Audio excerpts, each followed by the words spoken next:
Hi everyone, welcome to Telugu అమ్మాయి కబుర్లు. ఈరోజు మనం ఒక హర్రర్ స్టోరీ చెప్పుకుందామా? అయితే ఇంకా ఆలస్యం ఎందుకు, వచ్చేయండి నాతో పాటు ఒక దయ్యాల బంగ్లాలోకి. అది నాగులుట్టి అనే గ్రామం.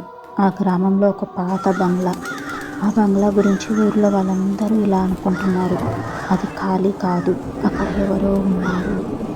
ఆ బంగ్లాలోకి ఎవరైనా వెళ్తే తిరిగి రారు అని గ్రామస్తుల భయం.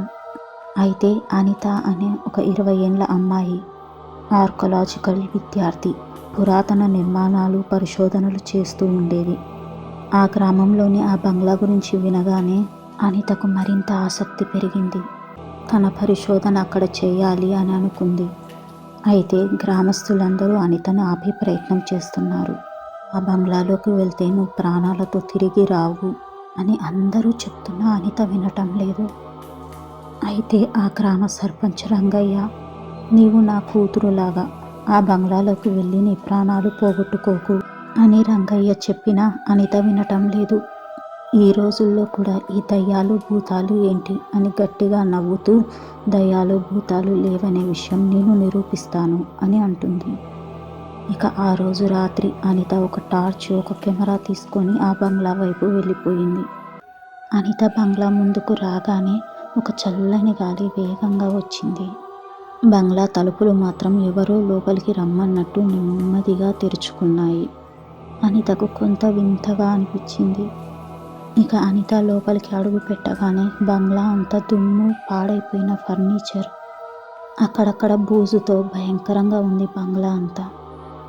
అయితే అనితకు ఒక్క విషయం మాత్రం అసహజంగా అనిపించింది. అనిత తన చేతిలో ఉన్న టార్చ్ లైట్ వేసుకొని హాలులో నుండి ఎడమవైపుగా ఉన్న గదిలోకి వెళ్ళింది. అయితే అక్కడ నేలపైన ఏదో వలయంలాగా గీసి ఉంది, అది కూడా రక్తంతో. ఇక మధ్యలో ఒక తెల్లని చీర కూడా ఉంది. అనిత ఆ గదిలో దగ్గరకు వెళ్ళి తన కెమెరాతో ఒక ఫోటో తీసుకుంది. అయితే అకస్మాత్తుగా వెనక గదిలో ఏదో శబ్దం వినిపించింది.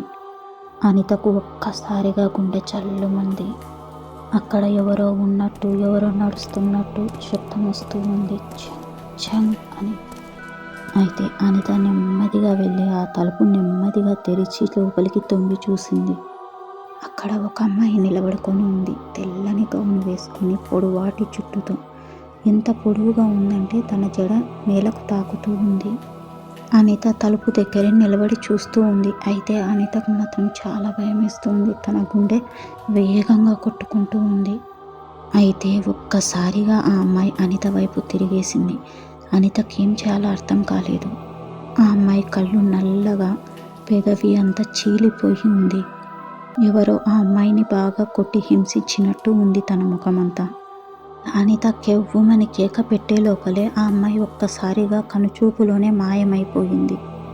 పక్క రూములోని తలుపు ఒక్కసారిగా బలంగా డామ్ అని శబ్దం వచ్చింది. అనిత ఒక్క క్షణం కూడా ఆగలేదు. ఆమె గుండె భయంతో కొట్టుకుంటూ ఉంది. ఆమె వెనకకు తిరిగి పరిగెత్తేటప్పుడు తన కంటికి ఒక పాత పుస్తకం కనిపించింది. ఆ పుస్తకం పైన పేరు కూడా ఉంది, సుహాసిని 1952వ సంవత్సరం అని. అనిత పుస్తకం తెరిచి చదవడం ప్రారంభించింది. నా పేరు సుహాసిని. నా భర్తే నన్ను ఇక్కడ బంధించాడు. ఈ బంగ్లాలో ఏవో క్షుద్ర పూజలు చేశాడు. ఈ బంగ్లాలో ఏదో ఉంది, అది ప్రతి రాత్రి నన్ను పిలుస్తుంది. నేను బయటికి వెళ్ళలేను, నన్ను ఎవ్వరూ తీసుకువెళ్ళరు. నా కోసం ఎవరైనా వస్తే అది చంపేస్తుంది. అది మనిషి కాదు, అది ఒక చీకటి. దయచేసి తిరిగి వెళ్ళిపోండి. అయితే ఆ పుస్తకంలో మిగతా పేజీలు చినిగిపోయాయి. అది చదవంగానే అనిత చేతులు వణికాయి. అనిత చేతిలోని పుస్తకం హఠాత్తుగా చివరి పేజీ ఓపెన్ అయ్యింది. ఆ చివరి పేజీలో పెద్దగా ఎర్రని అక్షరాలతో ఇలా రాసింది: సుహాసినిని విడుదల చేయగలవా? అయితే నీ రక్తాన్ని నాకివ్వు. నిజంగా సుహాసిని బయటపడుతుంది, విడుదలవుతుంది అనేసి రాసింది. అనితకు ఒక్కసారిగా భయంతో కళ్ళు తిరిగినట్టు అనిపించింది. ఇక ఆ సమయంలోనే బంగ్లా అంతా ఒక్కసారిగా వెండి రంగు పొగతో నిండిపోయింది. ఆ పొగలో సుహాసిని అనితకు కనపడుతూ ఉంది. సుహాసిని తెల్లని చీరతో నోరు చెవుల వరకు ముఖమంతా చీలిపోయి ఉంది. అనిత వైపుగా చూస్తూ దగ్గరికి వస్తూ ఉంది. మరోవైపు మెట్ల మీద నుంచి ఏదో నీడ కూడా వస్తుంది. అనితకు ఒక్కసారిగా భయం వేస్తుంది. అయితే సుహాసిని ఇలా అంటుంది, నన్ను ఇక్కడ బంధించారు, నువ్వు ఇక్కడ నుంచి తప్పించుకోలేవు, నీ రక్తం నాకివ్వు, నన్ను ఇక్కడ నుంచి విడిపించు అనేసి అంటూ ఉంది. అనిత వెనక్కి పరిగెత్తుకుంటూ వెళ్ళి తలుపులు తీసే ప్రయత్నం చేస్తుంది. కానీ ఎంత చేసినా కూడా తలుపులు తెరుచుకోవటం లేదు. పైగా గోడ పైన రక్తపు చేతి ముద్రలు పడుతూ ఉన్నాయి. మెట్లపై నుంచి నీడ వేగంగా వస్తూ ఉంది. ఆ బంగ్లాలో ఎంతమంది మరణించారో కానీ బంగ్లా అంతా ఒకేమైన కేకలు, అరుపులు వినపడుతూ ఉన్నాయి.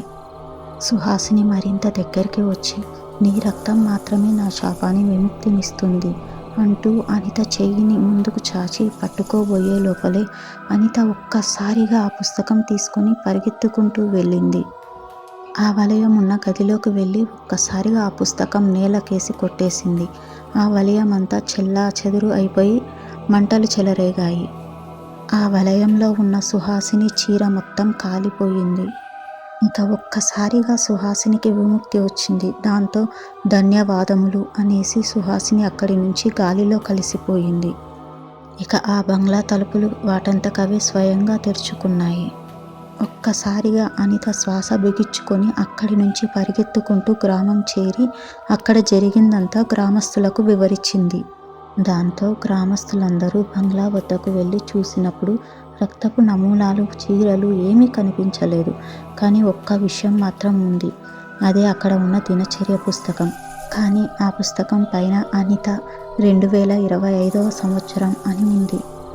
దాంతో అనితకు ఒక్కసారిగా భయం వేసింది. అయినా అలాగే చిన్నగా పుస్తకం తెరిచి చూస్తే అందులో ఇలా రాసింది, ఇల్లు మొత్తం ఖాళీగా ఉంది, నువ్వు ఇక్కడే ఉండిపో అనేసి. అనిత మళ్ళీ ఆ బంగ్లాకు వెళ్తుందా? అసలు ఆ బంగ్లా రహస్యం ఏమిటి? ఇంకా ఆ బంగ్లా ఎంతమందిని బలి తీసుకుంటుంది?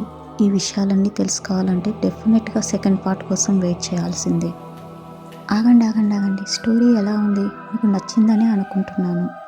అయితే సబ్స్క్రైబ్ చేసి ఒక లైక్ కూడా కొట్టండి. మీరు కొట్టే లైక్ మాకు చాలా బూస్టప్ని ఇస్తుంది. అయితే మళ్ళీ కలుసుకుందాం ఒక మంచి స్టోరీతో.